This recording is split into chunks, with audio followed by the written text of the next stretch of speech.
دیکھ کر تمہیں گھبرانے کی ضرورت نہیں ہے. بس ایک کام کر لینا, تم اپنے سر پر غریب نواز کی محبت کا امامہ سجا لینا, اپنے سینے پر مسلک اعلیٰ حضرت کا محبت کا چراغ جلا کر مسجدوں کے جانب روانہ ہو جانا. جس دل تیرا سر خدا کی بارگاہ میں جھک جائے گا, جس دل تیرا سر اللہ کی بارگاہ میں خشوع و خضوع کے ساتھ جھک جائے گا, زمانے کی ساری طاقتیں تیرے قدموں کو چومتی ہوئی نظر آئے گی. تبھی تو ڈاکٹر اقبال نے کہا تھا کہ محمد سے وفا تو نے وہ ہم تیرے ہیں, یہ جہاں جیت ہے کیا لوح و قلم تیرے.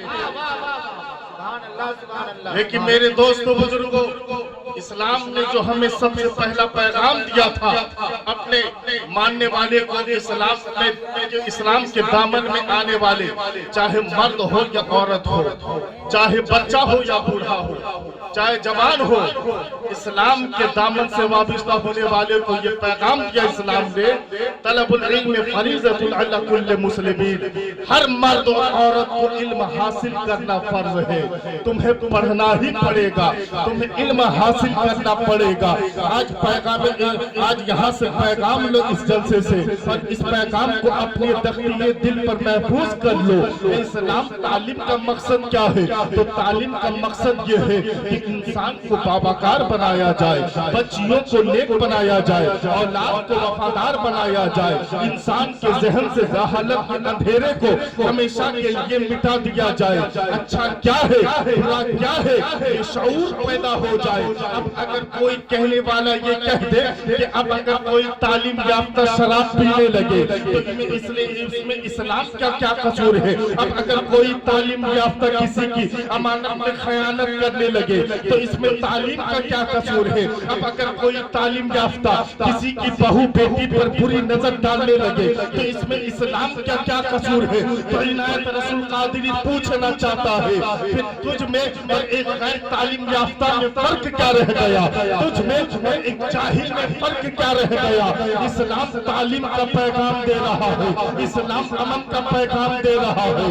تعلیم کا مقصد کیا ہے؟ اب تو اسلام یہ کہہ رہا ہے کہ اپنے بچوں کو matric, inter, B A, doctor, M A بعد میں بنانا, پہلے تعلیم کے ذریعے اپنے بچوں کو انسان بناؤ. اس لیے جہاں پر انسانیت ہوگی وہاں پر وفا کی بات ہوگی, جہاں انسانیت ہوگی وہاں محبت کی بات ہوگی, جہاں انسانیت ہوگی وہاں خلوص کی بات ہوگی, جہاں انسانیت ہوگی وہاں اپنی بیٹی کو بھی بیٹی سمجھا جائے گا, اور حضرت اورنگزیب جیسے اپنی بیٹی کو بھی بیٹی سمجھا جائے گا, بنارس کے پنڈت جی کی بیٹی کو بھی بیٹی سمجھا جائے گا. تبھی تو شاعر نے, علامہ اقبال نے اپنی شاعری سے اعلان کر دیا تھا, تم سید بھی ہو, مرزا بھی ہو, افغان بھی ہو, تم سب کچھ ہو, سچ بتاؤ کہ کیا تم مسلمان ہیں. سچ بتاؤ کہ کیا تم مسلمان بھی ہو. میرے دوستو بزرگوں, اچھے بنو, نیک بنو, ظاہر میں بھی مسلمان بنو, باطن میں بھی مسلمان بنو, تاکہ جب تمہیں لوگ دیکھیں تو دیکھنے کے بعد یہ کہنے پر مجبور ہو جائے جب یہ اتنا اچھا ہے تو اس کا نبی کتنا اچھا ہوگا. میرے دوستو بزرگوں, بس ایک آخری بات بتا کے گزر جانا چاہتا ہوں. اسی ہندوستان کی دھرتی ہے, اسی ہندوستان کی دھرتی پر ایک راجہ گزرا ہے, غیر مسلم راجہ. جب راستے سے گزر رہا تھا تو اچانک اس کی نظر راستے پر دو بڑے بڑے پتھروں پر پڑی, اور جیسے ہی پتھر پر پڑی وہ اپنی سواری سے اتر گیا. اترنے کے بعد اپنے وزیر سے کہتا ہے کہ راستے سے پتھروں کو ہٹاؤ, لگتا ہے کہ اس راستے سے کوئی مسلمان نہیں گزرا ہے, لگتا ہے اس راستے سے کوئی مسلمان نہیں گزرا ہے. وزیر نے کہا کہ راجہ جی آخر پتھر سے مسلمان سے کیا مطلب ہے؟ تو راجہ نے کہا کہ سنو, مطلب ہے, وہ بھی بہت گہرا مطلب ہے. مسلمانوں کے نبی نے یہ تعلیم دی ہے کہ جب تم راستے پر چلو, اگر راستے پر کانٹے ہو تو کانٹے کو ہٹاؤ, یہ راستے کا حق ہے. راستے پر چلو, اگر راستوں پر پتھر پڑے ہو تو پتھروں کو ہٹاؤ. جو نبی تمہیں راستے سے پتھر ہٹانے کا پیغام دے رہا ہو, راستے سے کانٹا ہٹانے کا پیغام دے رہا ہو, آج اس کے ماننے والے والے کسی کی امانت پہ خیانت کیسے کر سکتے ہیں؟ کسی کی بہو بیٹی پر بری نظر کیسے ڈال سکتے ہیں؟ آج اس کے ماننے والے کسی پر ظلم کیسے کر سکتے ہیں؟ آج کے اس جلسے سے یہ پیغام لو، تمہیں مسلمان بھی بن کے رہنا ہے، نبی کے کردار والا مسلمان بن کے رہنا ہے، نبی کے کریکٹر والا مسلمان بن کے رہنا ہے۔ تبھی تو صاحب نے کہا تھا خودی کو اتنا بنا کہ ہر تقدیر سے پہلے خدا خود بندے سے پوچھے بتا تیری رضا کیا ہے؟